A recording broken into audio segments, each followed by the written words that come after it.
वाईपीटी math classes में मैं यशपाल सिंह आपका स्वागत करता हूं। देखिए, आज हम पढ़ रहे हैं आपकी कक्षा 8 की प्रश्नावली 11 और 11 में एग्जाम्पल 1 तक पहुंच चुके हैं। तो देखिएगा, एग्जाम्पल नंबर 1 में कहा गया है कि एक समलंब के आकार के खेत का क्षेत्रफल 480 मीटर स्क्वायर है। एक समलंब के आकार का खेत है, उसका क्षेत्रफल कितना है? 480 मीटर स्क्वायर है और समांतर भुजाओं के बीच की दूरी 15 मीटर है। उसमें से एक समांतर भुजा की 20 मीटर है और दूसरी समांतर भुजा की लंबाई ज्ञात कीजिए। प्रश्न समझ में आया? क्या है कि एक समलंब के आकार का खेत है और उसका क्षेत्रफल दिया हुआ है। उनके बीच की दूरी समांतर भुजाओं के बीच की दूरी दी हुई है और दो समांतर भुजाओं में से एक समांतर भुजा की लंबाई दी हुई है। तो दूसरी समांतर भुजा की लंबाई ज्ञात करते हैं। देखिए, मैं मान लूंगा जो दूसरी भुजा है उसकी समांतर भुजा है, उसकी लंबाई ज्ञात करनी है। उसको मान लिया मैंने कितना? x meter. क्या मान लिया है? x मीटर मान लिया है। अब समलंब के आकार का खेत है तो समलंब चतुर्भुज का क्षेत्रफल का कल मैंने सूत्र लिखाए थे आपको। तो समलंब चतुर्भुज का क्षेत्रफल क्या है? याद है सभी को? क्या होता है समलंब चतुर्भुज का क्षेत्रफल? 1/2 इंटू समांतर भुजाओं का योग इंटू उनके बीच समांतर भुजाओं का योग इंटू बीच की दूरी, उन दोनों भुजाओं के बीच की दूरी। बोलो, बात समझ में आई? ये सूत्र याद होने चाहिए आपको। और देखिए, अच्छा इधर देखो, हल करने का तरीका समझेंगे। तो समलंब चतुर्भुज के खेत का क्षेत्रफल दिया हुआ है कितना? 480। ये दिया हुआ है क्षेत्रफल, तो क्षेत्रफल के स्थान पर 480 बराबर 1/2 इंटू समांतर भुजाओं का योग। एक भुजा 20 की है और एक भुजा कितने की है? x की। तो 20 प्लस x हो जाएगा। समांतर भुजाओं का योग कहा है तो एक भुजा 20 की है, एक भुजा x की है, दोनों को जोड़ देंगे तो प्लस इंटू उनके बीच की दूरी कितनी है? 15। कितनी है? 15। समझ में आई? हाँ, इतनी सी बात समझ में आई। तो अब क्या करेंगे? इसको हल करेंगे और जो उत्तर आएगा वही इसका उत्तर होगा। देखिए, 2 का इधर क्या हो रहा है? भाग।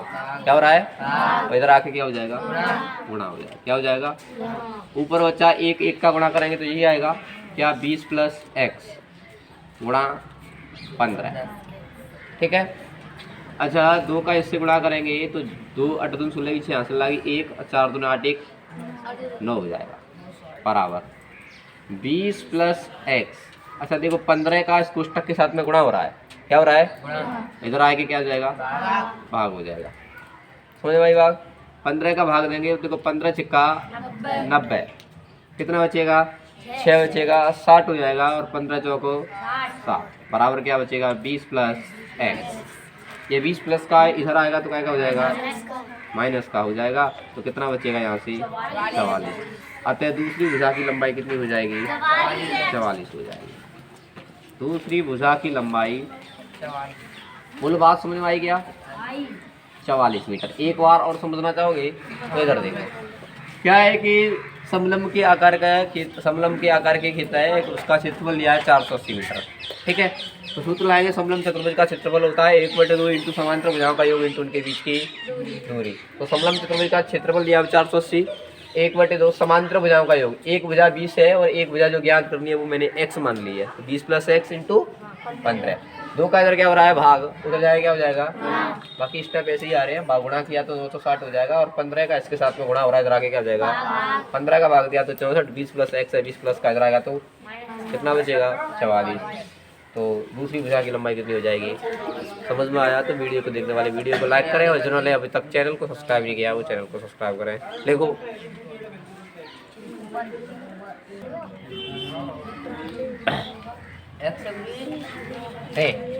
देखिए एग्जाम्पल नंबर 2। एग्जाम्पल नंबर 2 में कहा गया है कि एक समचतुर्भुज है। कर लिया? बहुत अच्छे। समचतुर्भुज का क्षेत्रफल 240 सेंटीमीटर स्क्वायर है, जिसका एक विकट 16 सेंटीमीटर का है तो दूसरा विकट ज्ञात कीजिए। ठीक है। अच्छा इधर देखो, तो समचतुर्भुज का क्षेत्रफल का सूत्र क्या होता है? समचतुर्भुज का क्षेत्रफल सूत्र होता है 1/2 इंटू विकर्णों का गुणनफल। विकर्णों का गुणनफल। देखिएगा, दूसरा विकर्ण ज्ञात करना है तो मैं दूसरे विकर्ण को क्या मान लूंगा? x मान लूंगा। तो समचतुर्भुज का क्षेत्रफल दिया है कितना 240 बराबर 1/2 इंटू विकर्णों का गुणनफल। एक विकर्ण 16 का है और एक कितने का है x का है। 16 इंटू x हो जाएगा। 2 से इसको काटेंगे तो कितने कटेगा 8। तो देखिए 240 बराबर कितना हो जाएगा जी 8x हो जाएगा। x का 8 के साथ में क्या हो रहा है गुणा, इधर आके क्या हो जाएगा भाग, भाग देंगे तो 30 x का मान कितना हो गया 30। अतः दूसरा विकर्ण कितने का हो जाएगा 30 का हो जाएगा। बोलो बात समझ में आई जी। देखिए एक बार तुम गौर से सुना करो तो डाउट क्लियर बचेगा नहीं, लेकिन आपकी बातों के आगे ना भूल जाते हैं। अच्छा इधर देखो समचतुर्भुज के क्षेत्रफल का सूत्र। अच्छा अब समझो, समचतुर्भुज का क्षेत्रफल होता है 1/2 इंटू विकर्णों का गुणनफल। तो समचतुर्भुज के क्षेत्रफल दिया है कितना 240 बराबर 1/2 विकर्णों का गुणनफल। एक विकर्ण 16 का है, एक कितने का है x का। 2 से 16 से काटेंगे कितना 8 का x तो 8x, x का 8 के साथ में गुणा हो रहा है, इधर आएगा हो जाएगा इसमें x का भाग दोगे तो दूसरे विकर्ण की लंबाई। समझ में आया? देखो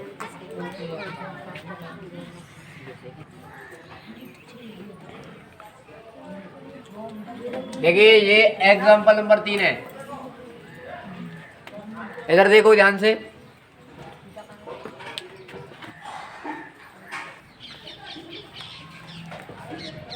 देखिए एग्जाम्पल 3 में क्या है, ये आकृति दी हुई है, ये आकृति दी हुई है। अब इस आकृति में एक षटभुज है। कैसा है ये षटभुज का मतलब 6 भुजाओं से घिरी हुई आकृति को षटभुज कहेंगे। इसकी प्रत्येक भुजा 5 सेंटीमीटर लंबाई की है, ये 5 सेंटीमीटर की लंबाई की है। और यहाँ से यहाँ तक दूरी है वो कितनी है 8, और यहाँ से लेकर के और यहाँ तक की जो ऊपर तक की दूरी है वो कितनी है 11 सेंटीमीटर है। अब इसी आकृति को रिधमा ने ऐसे करके बनाया और अमन ने ऐसे बनाया। ठीक है, रिधमा ने इसी आकृति को ऐसे बनाया और अमन ने ऐसे बनाया। आकृति एक ही है, आकृति एक ही है, उनके दोनों के बनाने का तरीका अलग अलग हो गया। तो हमको इसकी विधि से क्षेत्रफल निकालना है, रिधमा की विधि से और अमन की विधि से क्षेत्रफल निकालना है। तो पहले गौर से देखेंगे तो हम याद करेंगे रिधमा की विधि देखेंगे। अच्छा रिधमा की विधि से देखेंगे तो देखिएगा ऊपर एक क्या बन रहा है त्रिभुज, क्या बन रहा है नीचे भी क्या बन रहा है, जो बीच में होगा वो क्या होगा आयत, क्या होगा आयत हो जाएगा, बिल्कुल आयत हो जाएगा। ये ऐसे काटा है तो ये इसके बराबर होगी और ये लंबाई इसके बराबर होगी, है ना। रिधमा की विधि से कुल क्षेत्रफल अच्छा इसकी विधि से कुल क्षेत्रफल निकालेंगे तो इसने क्या किया है कि दो तो त्रिभुज बन रहे हैं और एक क्या बन रहा है आयत बन रहा है ना। और दोनों त्रिभुज दोनों कैसे होंगे जी समान होंगे, है ना। तो एक साथ लिख सकते हैं दो त्रिभुज का क्षेत्रफल प्लस एक आयत का, यही तो बन रहा है। एक त्रिभुज ये एक त्रिभुज ये दोनों आपस में समान होंगे, एक त्रिभुज ये एक त्रिभुज ये, दो त्रिभुज का क्षेत्रफल प्लस एक आयत का क्षेत्रफल। ठीक है, अब गौर से देखना, दो है तो दो का गुणा करेंगे हम, है ना। और त्रिभुज के क्षेत्रफल का सूत्र क्या होता है 1/2 आधार गुणा ऊंचाई, क्या होता है आधार गुणा ऊंचाई, प्लस आयत का क्षेत्रफल क्या होता है लंबाई इंटू चौड़ाई। इतनी सी बात समझ में आई। अब बात समझने की ये है कि आधार कितना है ऊंचाई कितनी है, ये बात निकालनी है।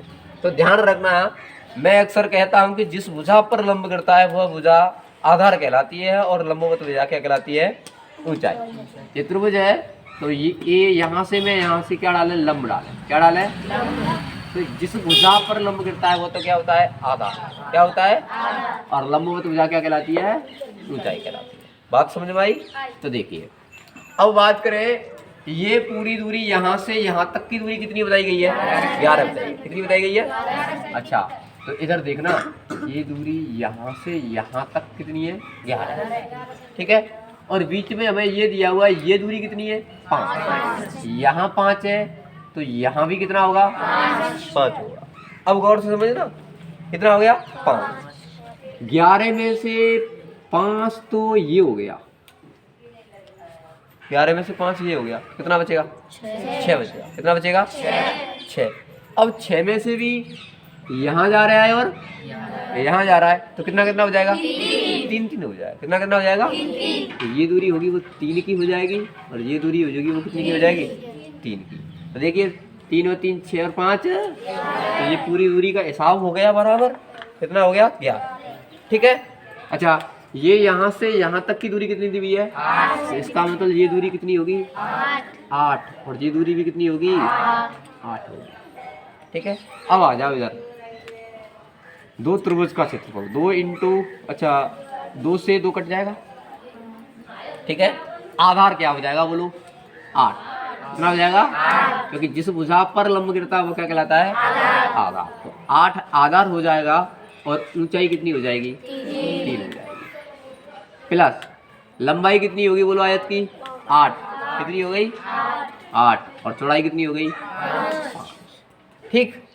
तो 38 24 और 58 40 और 24 जोड़ोगे तो कितना हो जाएगा? 64 सेंटीमीटर उसका आया। ठीक है। ये कैसे निकाला? रिदमा की विधि से। कोई दिक्कत समझ में आई बात?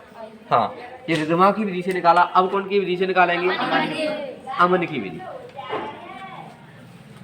तो देखिएगा, अमन की विधि कुल क्षेत्रफल ज्ञात करेंगे।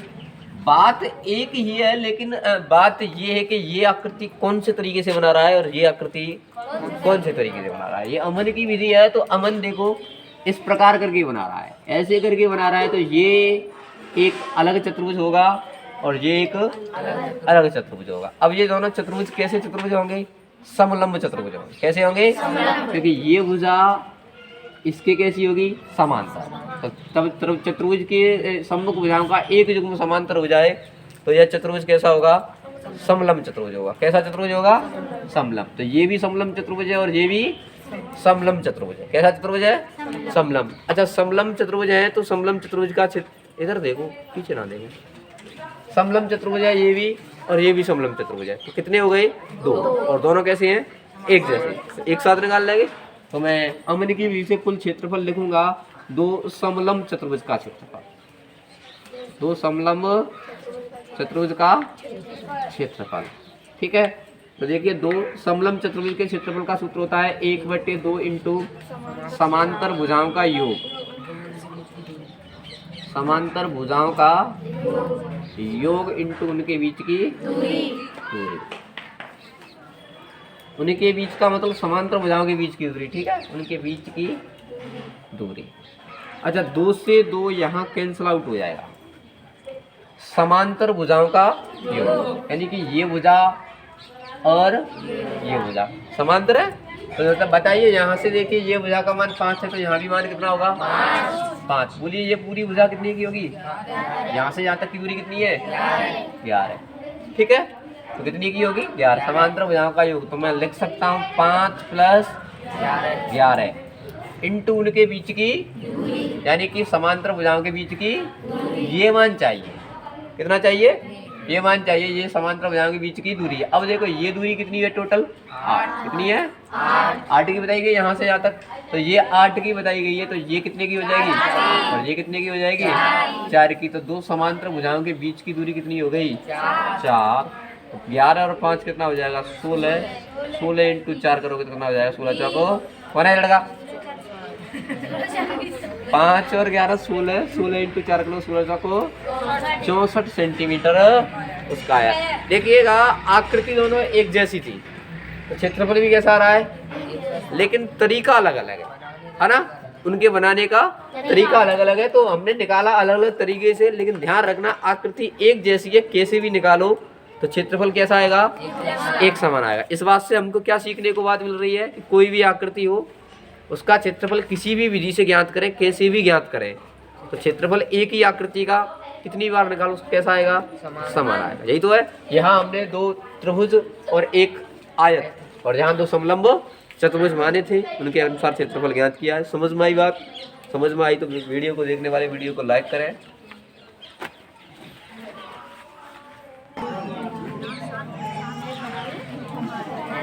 अब देखिए 11.2 का पहला सवाल।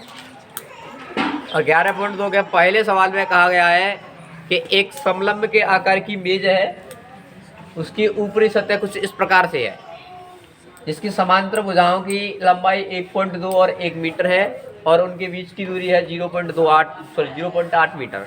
तो इसका क्षेत्रफल ज्ञात कीजिए। इसका क्षेत्रफल ज्ञात करना है तो सिंपल सी बात है, समलंब के आकार की टेबल है तो हम सूत्र लगाएंगे समलंब चतुर्भुज का क्षेत्रफल।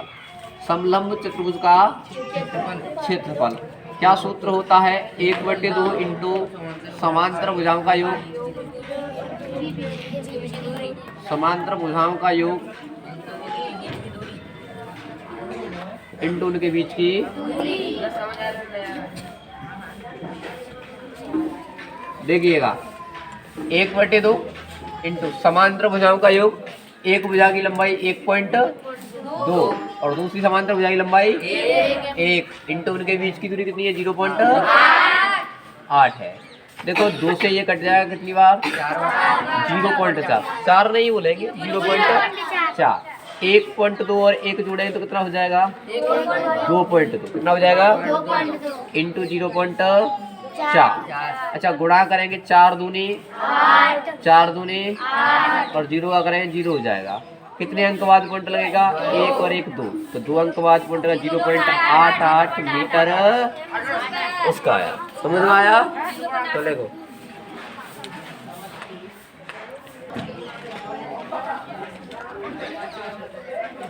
देखिए प्रश्न संख्या 3 देखो, क्वेश्चन नंबर 2 है वो एग्जाम्पल अभी हाल 1 कराया है, उसकी भांति आप करके देखेंगे। क्वेश्चन संख्या 3 देखेंगे। प्रश्न संख्या 3 में आकृति दी हुई है और आकृति एक समलंब की है। उसमें कहा गया है कि ABCD बाड़ की लंबाई 120 मीटर है। अच्छा गौर से सुनो, लिखना बंद करो। ABCD बाड़ की लंबाई है वो 120 मीटर है, जिसमें BC की लंबाई है 48 मीटर और CD की लंबाई है 17 मीटर और AD की लंबाई है 40 मीटर। और साथ में हमसे ये भी कहा गया है कि भुजा AB है, भुजा AB है वो AD और BC समांतर भुजाओं पर लंब है, यानी कि इन दोनों भुजाओं के बीच में AB क्या है? लंब है। क्या है? लंब है। बात समझ में आई? और हमें दिया है ABCD बाड़ की लंबाई। बाड़ की लंबाई का अर्थ क्या हो गया? इसके चारों ओर की लंबाई। अच्छा मैं बात करूँ, मुझे ABCD ये मेरा एक खेत है, मुझे इस खेत की बाड़ लगानी है, तो इसकी लंबाई क्या होगी? इनकी चारों भुजाओं का योग क्या होगा? चारों भुजाओं का योग। तो एक भुजा AD plus BC plus CD plus AD बराबर कितना होगा? 120 होगा। कितना होगा? तो देखिएगा AD का मान नहीं है मेरे पास, तो AD बातें नहीं।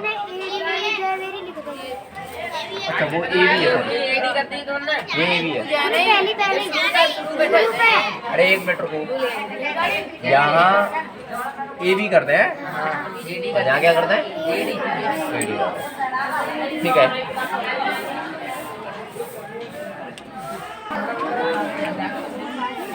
देखिए AB का मान नहीं पता है तो AB के स्थान पर AB, BC का मान कितना? 48, CD का मान कितना और AD का मान बराबर 120। तो AB बराबर में इनका योग करूं तो कितना हो जाएगा? 7 2 14 15 5 10 1 5 6 और 5 9, कितना हो रहा है? 95 बराबर 120। तो देखिए ये 95 उधर जाएगा तो क्या हो जाएगा?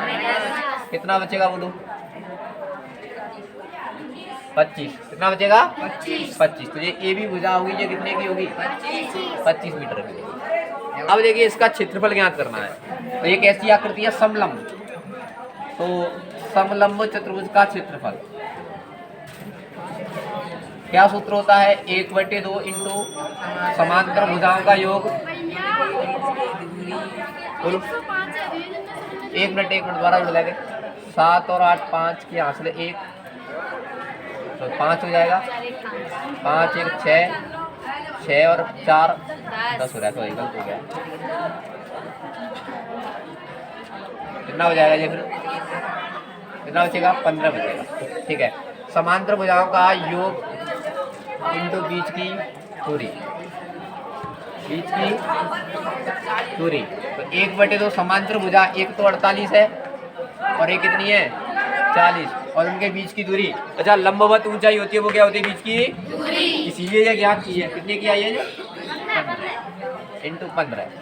तो देखिएगा 1/2 48 और 40 कितना हो जाएगा 88 इंटू 15। तो उसे काटते हैं 44वां, तो क्या बचेगा 44 इंटू 15। तो 15 चौक 60 की जरूर आंसू है 15 चौक 60 और 66 मीटर उसका आया। अच्छा वो 17 काम में नहीं आई तो नहीं आई।